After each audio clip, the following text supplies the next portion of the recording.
Hi everyone, this is Karen Stevens again from the Alliance for the Chesapeake Bay.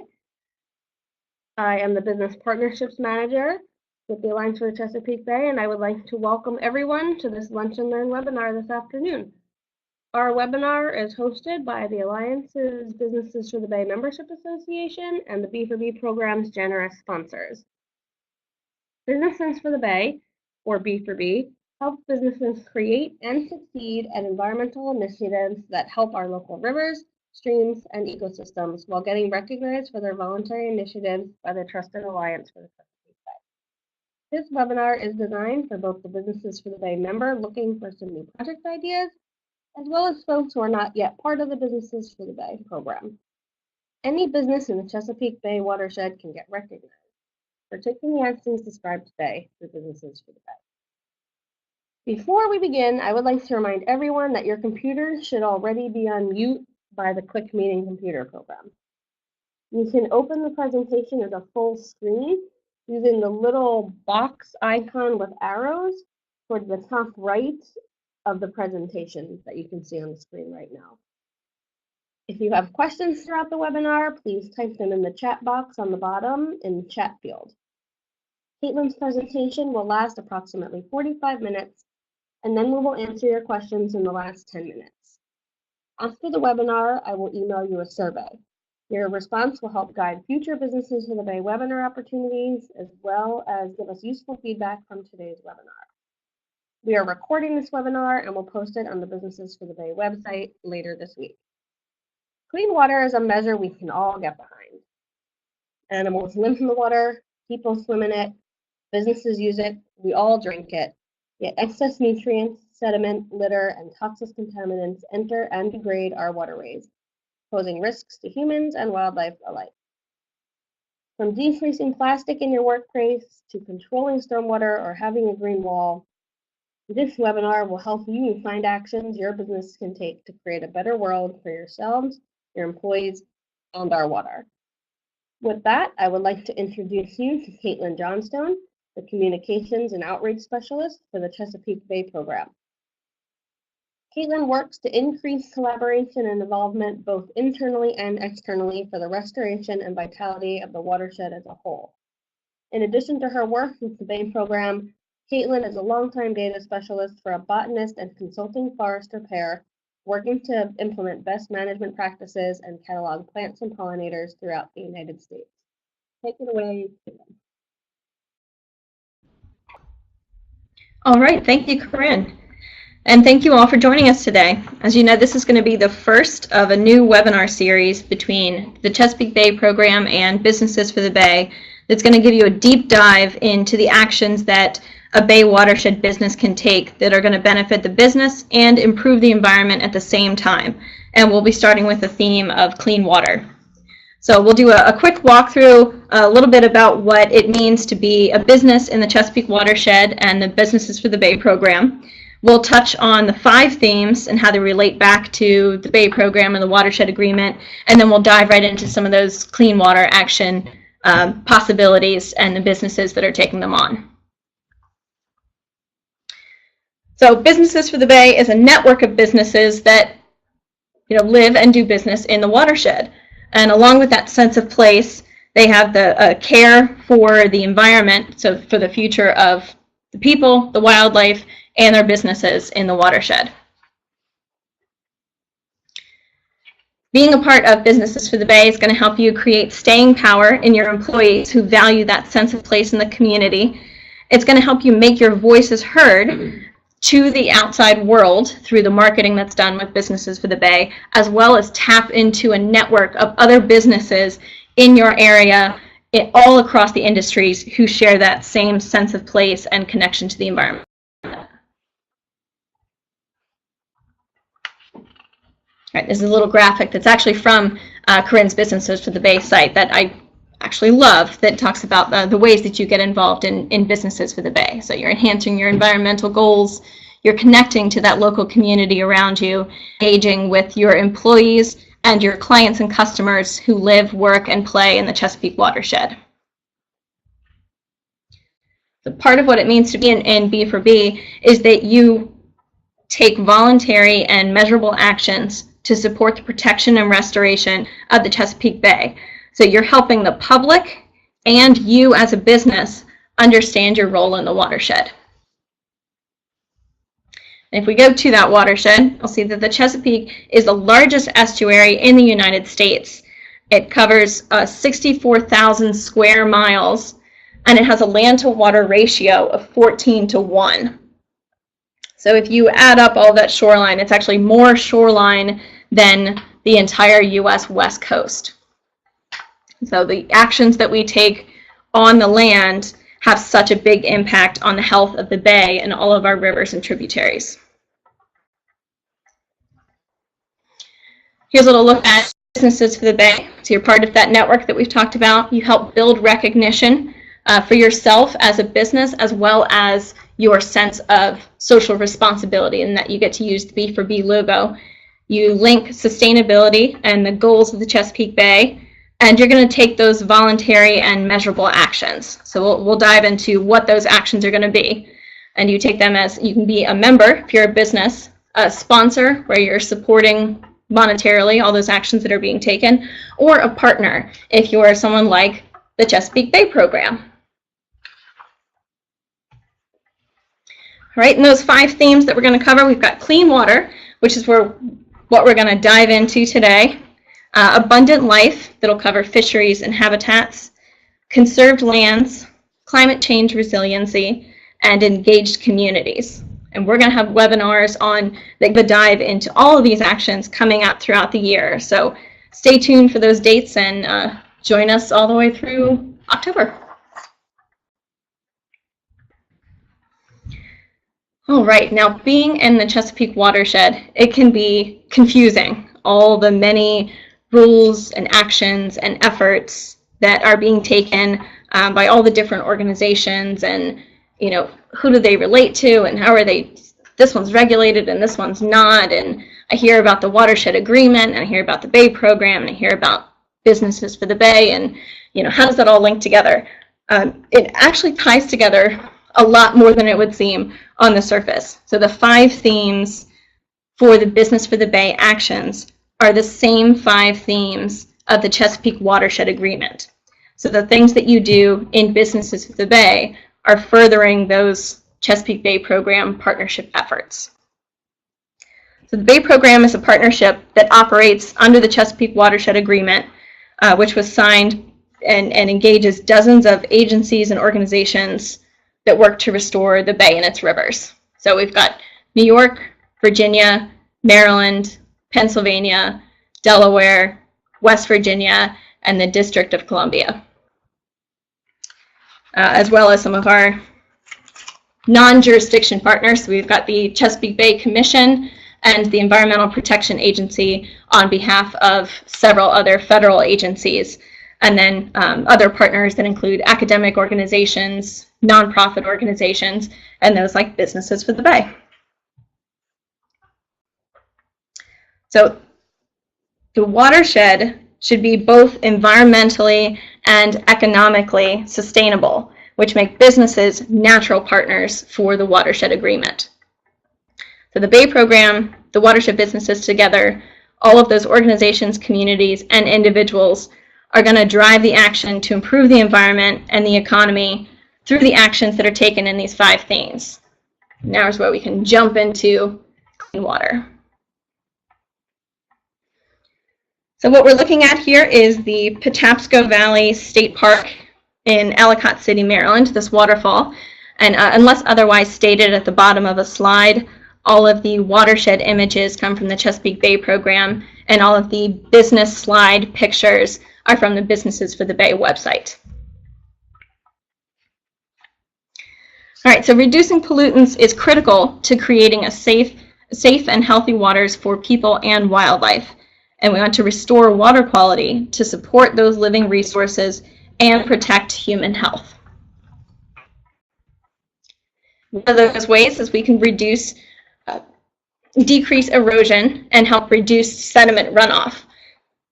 So if you have a farming practice, or you work with farms, one of those ways is to reduce or improve tilling practices or use no-till farming.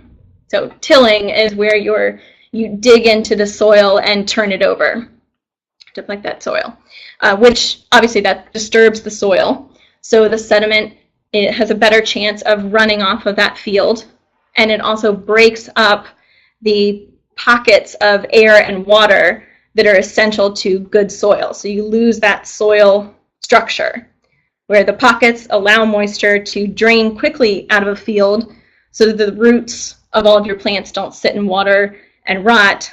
But if it's a dry time, it holds the water when the plants and when the land and the plants need it in those pockets. So tilling up that land can break up that structure, and it's going to increase sediment and runoff. So there's a couple very fascinating ways to jump into no-till farming or move towards those practices that we can provide more information about later if you're interested. You can also plant cover crops, which are going to help protect that soil. They're going to, keep it alive, keep all of those microbes that you need. They'll be able to feed off of those cover crops throughout the year, and you're also making sure you don't have that bare soil space. So you aren't increasing sediment runoff to the waters, and you're not losing your topsoil in the process. You can also prevent overgrazing with a grazing management plan if you're on one of those organizations. But if you are not a farm or an agricultural business, but you'd like to promote those practices, you can help do that. You can help with green cover and sediment erosion. That if you are a business that helps or sells to farmers and those that are out in the ground, promote those environmentally friendly practices. Mom's Organic Market does just that. They're a grocery store chain that's in multiple locations. They're family owned, and they have a purpose to protect and restore the environment.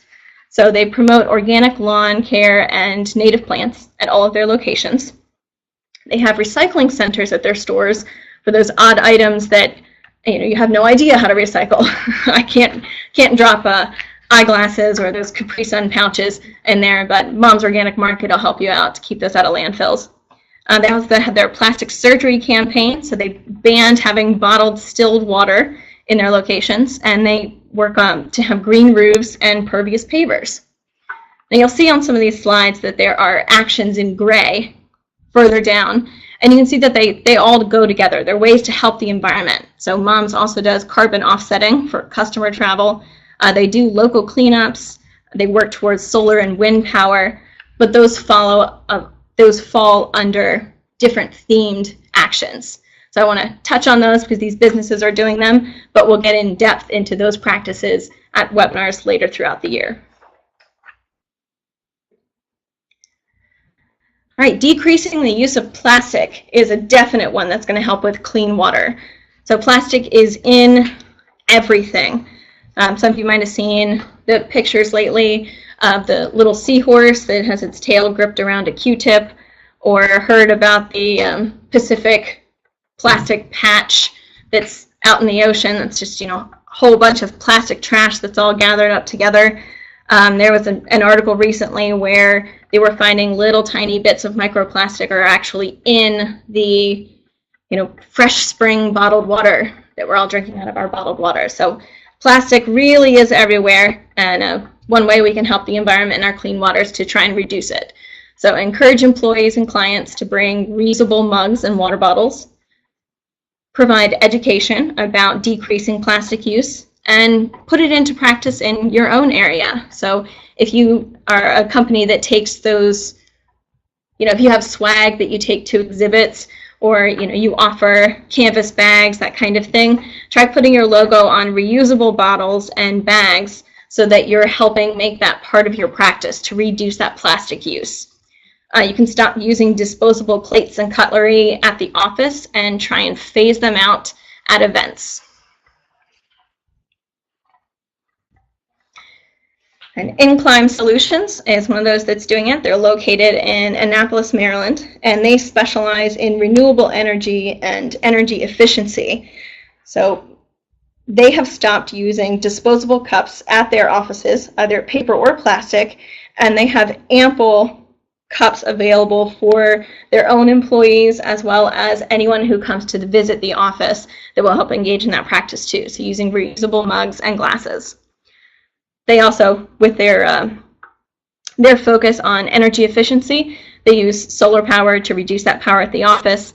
They offer to let employees telecommute, so they're cutting down on energy and gas use driving to the office, and they also work to get their employees out in the community and helping out. So they offer a paid in-service day a month for employees to go out and volunteer in their communities.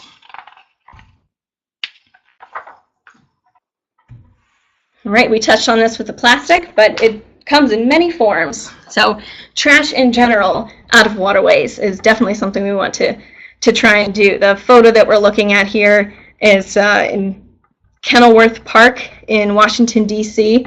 The trash gets sorted into bags of plastic bottles and styrofoam and glass and aluminum at the trap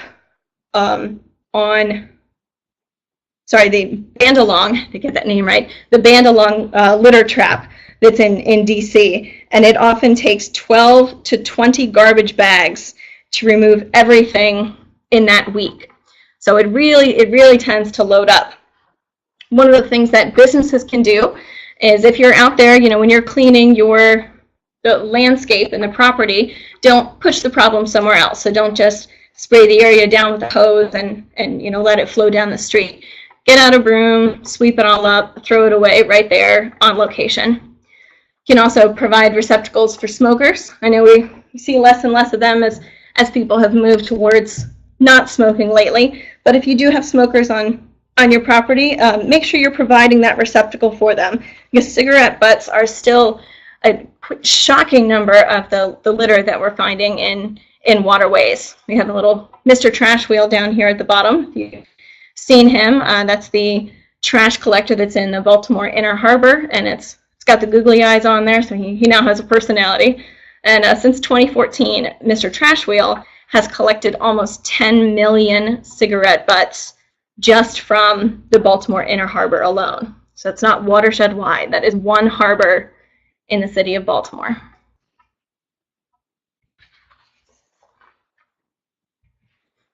Now, Environmental Quality Resources is another business for the Bay member. They're located in Millersville, Maryland, and they are self-described natural-born builders. So they are dedicated to ecological restoration. They do stream restorations, wetland building, reforestation, bioretention, and they're also taking on some of these clean water practices under Businesses for the Bay. So they provide reusable utensils and coffee cups to all of their employees. They reduce the use of water bottles when they are out in the field. They're trying to move towards using all reusable water bottles. They use a broom for outdoor cleaning, and they have those environmentally friendly cigarette butt receptacles. Outside of clean water actions, they also organize tree plantings and stream cleanups. They provide environmental education to their employees as well as the outside community, and they have their own office green team.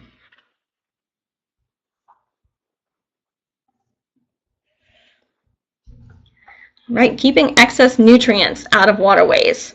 So nitrogen and phosphorus are two of the top ones for the Chesapeake watershed. And you might wonder why nutrients are such a problem. Nutrients are great. Plants need them to keep going, but enough is as good as a feast, and we have more than a feast. So all of those excess nutrients that aren't being used by plants in the watershed and on our land, they just can't soak up any more of it. It runs off and it enters the waterways, and then all of those nutrients spark algae blooms where they cover the surface of the water. So what you're looking at here is Beaver Dam Creek in Salisbury, Maryland, and it's got that bloom on top. And when they get to be too much, then as they start to die, they decompose and fall into the water. Sunlight can't get through. It creates deoxygenated zones in the water where nothing can live underneath of them, and creates those dead zones. So excess nutrients in our waterways is quite a problem. One of the things we can do to take care of that is to reduce our use of fertilizers, insecticides, and pesticides. Now, fertilizer is an excellent use and source of nutrients because we've figured out how to get exactly what we need out of those nutrients and into those fertilizers. So they help plants immediately, but we can be smart about our fertilizer use. So don't over-apply fertilizers when you use them. Don't apply them to dormant lawns or frozen ground, because then you're just wasting your money at that point. You know, your plants can't soak it up, and then it just runs off into the water. So when you do use fertilizer, use it smart. Use it when your plants can need it. Give them as much as they can take, and don't over-apply. You can also do manure management. That's another great source of nutrients for things. It's very nice one. It's a great source of nutrients is manure, but we have a whole lot of it. And one of those that knows a lot about that is Smithfield Foods. Smithfield is a leading consumer packaged meats company, and they are the world's largest hog producer. So they have quite a bit of manure there and are getting quite adept at finding environmentally friendly ways to deal with it. So they have manure to energy projects where instead of that material being wasted, they're using it to generate energy. They also take care around their hog farms and processing plants to make sure they have a buffer of trees so that any runoff, any sediment or excess nutrients or chemicals that are coming off of that land meet that nice buffer of trees that creates that filter system before it gets to our waterways. They also have those outdoor cigarette receptacles. They have environmental practices for outdoor cleaning, like using a broom instead of spraying it down the street, and they work on water consumption reduction. Outside of our clean water actions, they do a lot with solar and wind generation on the farms. They have energy reducing light fixtures, and they do community events like employee trash pickups and sustainability conferences. All right, controlling stormwater runoff is another area where we can help out. So stormwater runoff, and that's where you see, and it's usually in paved areas. As rain falls, it doesn't have a chance to sink into the ground because you don't have those bare dirt or green spaces where the water can then infiltrate into the ground where it is. So instead, it hits these paved surfaces, runs smoothly down them, and it ends up as a torrent in the waterways and overruns the sewage systems, runs our little overflows and culverts, and ends up in the stream along with any chemicals, trash, litter that came with it, with that stormwater. So you can use a rain barrel to collect that water as it falls off of your roof. You can install a basescape, which you may be familiar with. It's a U.S. Fish and Wildlife term that's been around for a long time. It simply means a conservation landscape that beautifies and benefits the Chesapeake Bay. So some of those are rain gardens, bioretention ponds, conservation landscaping, and having trees and perennials near streams. Now, I do want to say when you are doing those plantings, try and use native plants from your area. Those plants are better adapted to this location, so they're going to be better at helping with stormwater runoff and infiltration. They're also going to cost you less, and that they need less maintenance than non-native plants because they're suited to this environment. You can also, if you don't have land at your facility, you can use the roofs and walls and get creative. So green walls and green roofs are going to help with stormwater runoff, as well as reduce your energy costs with a green roof and beautify the area with that green wall. You can remove impervious surfaces if you do have them and replace with pervious pavement that you maintain. And Luck Companies is one business for the Bay member we'd like to highlight that's doing exactly that. They're located in Virginia, and their entire facility there is set up to capture all stormwater that falls on the campus, and it's then reused.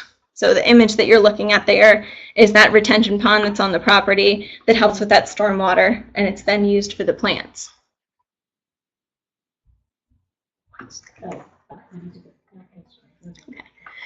Inside the facilities, they've also installed filtered water and ice dispensers to try and cut down on plastic water bottles, and they have quite a bit of pervious pavers at their property.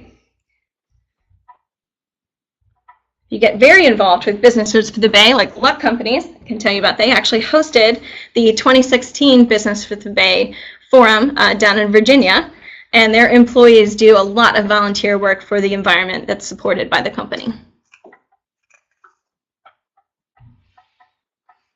Right, we can also keep harmful chemicals out of the waterway. So we've got nutrients that are running down to the water, trash and litter that's running down to the water, sediment that's running down to our waterways, and chemicals. So it all kind of converges there, and we're working to reduce it all around. So reduce your chemical use when you're de-icing in winter. Try to do some bay and water-friendly ways to de-ice rather than chemically. You can use environmentally friendly cleaning products when you're cleaning things up, and that applies to at the office.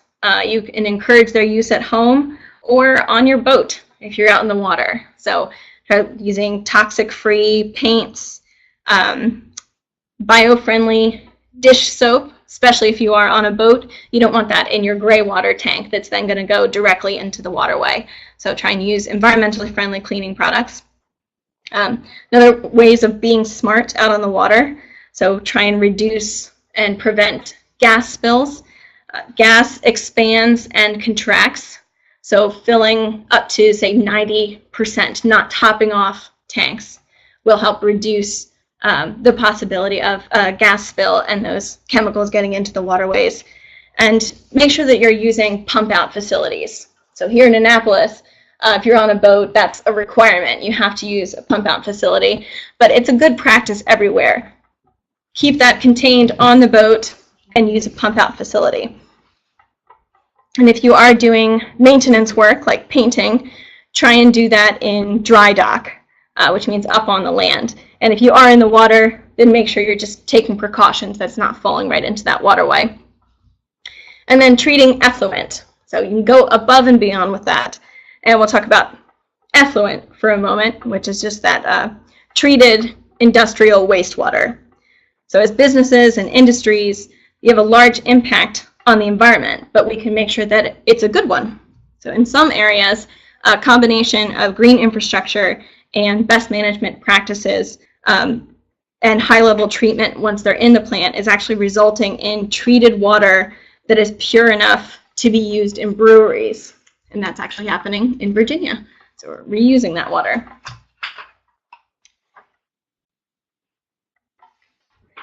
Bob Jack Bay Coffee Roasters is located in Hayes, Virginia. They're doing some of those clean water practices. So they use environmentally friendly cleaning products. And they've actually taken, not only do they have rain barrels there, they gifted rain barrels to all of their employees to use at home. And they use washable mugs for their coffee and espresso on location. All right, maintaining stream banks and shorelines. So you can create a living shoreline or stream bank buffer. And what that means, a living shoreline helps to reduce the energy of a wave as it comes over. So you've got plants and trees and reefs that can knock that water back. If you have a hard shoreline, those waves are just going to slam against it. That causes erosion and can also cause damage to property. So creating that living shoreline is going to help the environment as well as our infrastructure and business here on land. You can try and minimize erosion on stream banks with bioengineering, and you want to make sure that you're limiting livestock access to streams. So livestock in streams, that degrades the stream itself, but it also harms that livestock. They're more prone to disease as they're spending time in that water. They're defecating, they're drinking that water, and then they get sick, you're spending more on antibiotics for them, as well as having a dirty stream. So limiting their access to that water is going to benefit everyone. And we've got Octoraro Native Plant Nursery out of Kirkwood, Pennsylvania, another B4B member, and they are doing just that. Not that they don't have livestock, but they're working on those shorelines and minimizing stream bank erosion and creating buffers. So they plant native shade trees next to their streams. They grow and sell shade trees. They're actually a wholesale nursery, and the Alliance for the Chesapeake Bay uses them often for our plantings. So they use drip irrigation, which uses 75 to 80% less water than traditional overhead irrigation. They apply it right at the root zone, and then it's computer controlled. So it applies just the amount of water that that plant needs, just like we were talking about with fertilizer. Apply just enough that the plant needs, that they're going to be strong and healthy without wasting those resources. And they also stop fertilizer after the end of July so that the plants respond to natural growth cycles and they aren't forcing them to grow faster, grow taller with growth lights, not because they don't want those large plants, but they want to make sure that they're surviving out in the environment. So they found that if they let them use that natural cycle, those plants are less likely to fail once they're out in the environment. Right, it's a good snapshot of clean water actions and the businesses that are undertaking them. We'll go through abundant life, climate change, engaged communities, and conserved lands throughout the year. So please take a look at those dates and let us know if you'd like to join. Please sign up. And if you're a business that is not part of Businesses for the Bay, that's been inspired to take some of these actions, you can get in touch with Corinne. We'll have her information at the end of these slides. Or if you're already a member or a partner and you'd like to get engaged more, perhaps there's actions listed here that you hadn't thought of, reach out to Corinne. She'd love to hear from you on new actions that you'd like to take. And we hope you join us for the next ones.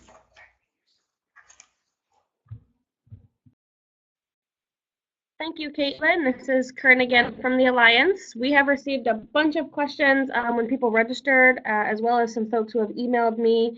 It looks like some folks have been typing in the chat box as well. So between us, we are going to try to answer your questions. And we're going to have Rachel from the Chesapeake Bay Program ask the questions, as she's been keeping track of all of them.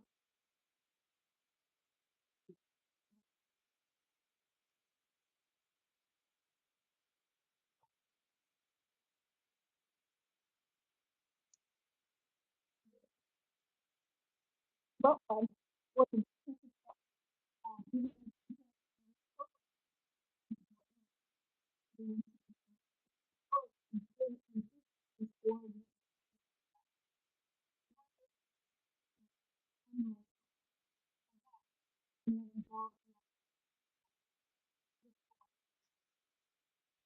the community and great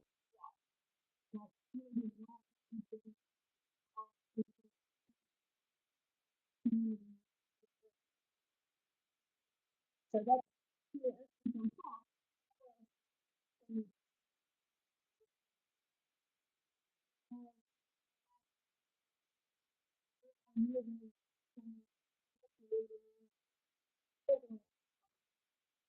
and then Businesses for the Bay itself. There's a lot that you gain by being part of that program. So there's marketing that's done for Businesses for the Bay members, and websites as well as social media. Gold Business for the Bay members get press releases for the events and actions that they're undertaking. And then you're part of that network already in Businesses for the Bay. And all kinds of things that may not happen before without being part of this group and how in the environment.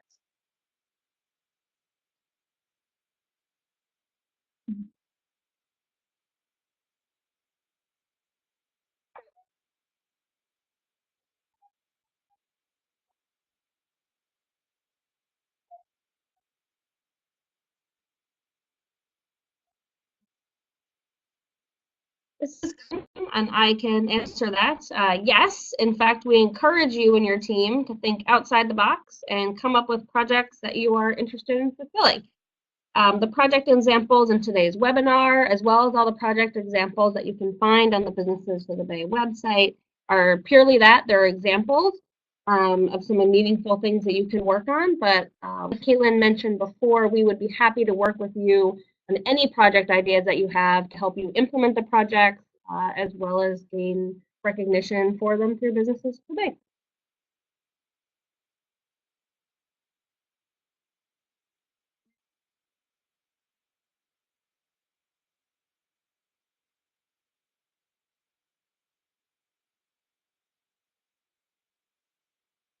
Well, each stream, each has a different environment. So some are deep streams. They're going to have deep sea, not deep sea, sorry, deep water animals that need that deeper water. And as sediment comes in, it can start to fill in that stream. It's going to change the environment for the ones that already live there. Nutrients can also cling to that sediment. So if they flow into local waterways and ultimately the Chesapeake Bay, and then those nutrients contribute to the dead zones in the water. Even without having the nutrients attached to those sediment particles, the sediment particles themselves cloud the water and make it less clear as it flows into our waterways. So it chokes out underwater grasses, and it's going to impact the fish and plant life that live there.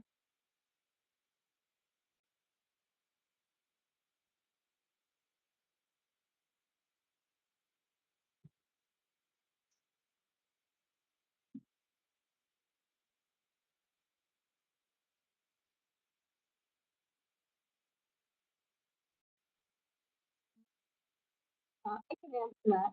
So it usually depends on where you're located. I can tell you that where I am personally located, where my house is, all the water that runs off of my street goes directly into the creek that is down, literally down the hill from my street.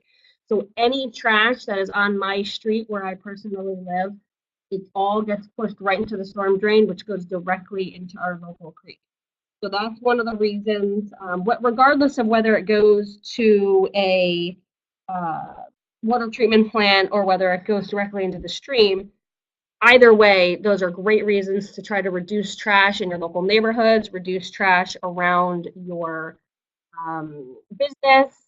One way to do that is to work with the Chesapeake Bay through our Project Clean Stream program. It's a program where we can help you implement some trash cleanups in your local neighborhood or your local area around your business or your local park. We can get you all the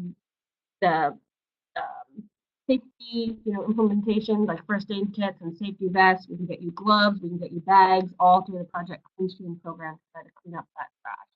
That's a great question, and something that is really important to recognize is that any trash that's outside will eventually end up in our local water in some way or another. Can also get confusing about the type of system that you have there, whether it goes to a treatment plant or whether it flows right into a stream. And it actually changes depending on that intensity of the storm. So if you have a combined overflow system, which means that water, as like this all sewage as well as stormwater runoff, does tend to go into one system together and it gets treated.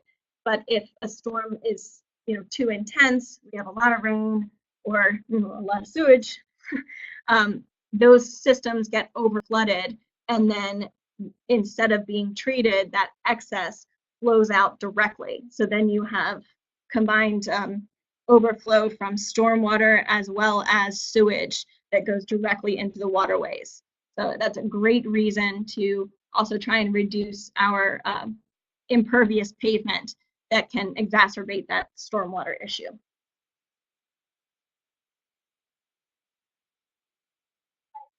All the questions that we have received so far, we did receive a couple folks that said the broadcast was a little garbled, so we apologize for that. It's possible that our internet is maybe going a little bit in and out here, so we apologize for that. We have written in the chat box as well, we have recorded this entire webinar and it will be posted, both Caitlin's slides, as well as the recorded webinar, will be posted on the Businesses for the Bay website either this afternoon or by the end of the week. We wanted to thank Caitlin for that inspiring presentation and thank all of you who are able to join us today. This is another friendly reminder to please fill out that survey that you're going to receive via email either this afternoon or tomorrow. If you're a Businesses for the Bay member, or if you're interested in being a Businesses for the Bay member, please tune into the next 4 webinars on the next series. And if you're a Businesses for the Bay member, we definitely want you to tune into those next 4 webinars in the series, as you may see yourself and your company highlighted as an example. So we will stay online for the next 5 minutes or so in case folks end up having questions. But with that, I wanted to thank everyone again and wish you all a wonderful afternoon.